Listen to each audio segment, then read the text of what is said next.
So we tell people try to stay cool, find some shade, right? If you have to be outside, find some shade. And if there aren't a lot of trees, that's really hard to do. Yeah, because in the shade, you feel either the temperature or even -5 from that. So that's much better than feeling up to 20 degrees plus outside of that without the shade. Now, the quick little build on what Destiny was talking about. First off, way to raise your weather IQ, dropping transpiration, Destiny. You get 1 weather point. That's awesome. This actually creates a heat dome. So Destiny was talking about that urban heat island because the buildings and the roads absorb all that sunlight. And what the biggest lasting effect is at night because that dome remains. So that's going to allow it to be much warmer. It just kind of retains its heat. And I want to bring this to the larger scale because guess what? We actually had a very similar setup. There was a heat dome set up right here over the United States. And once that really started to break down. Don't know why the map is gray. Hopefully it'll come back on me. Oh, there it is. That big red area really just disappeared. That upper level pattern has broken. So you don't have that big heat bubble that was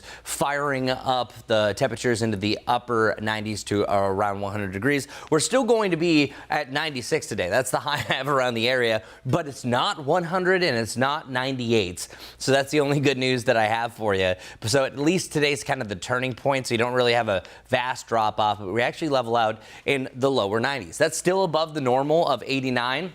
But we're trending in a better direction. Now let's talk about our last heat advisory for the near term. We'll probably have a bunch more of these throughout the season. I hope not a bunch, but the way it usually goes.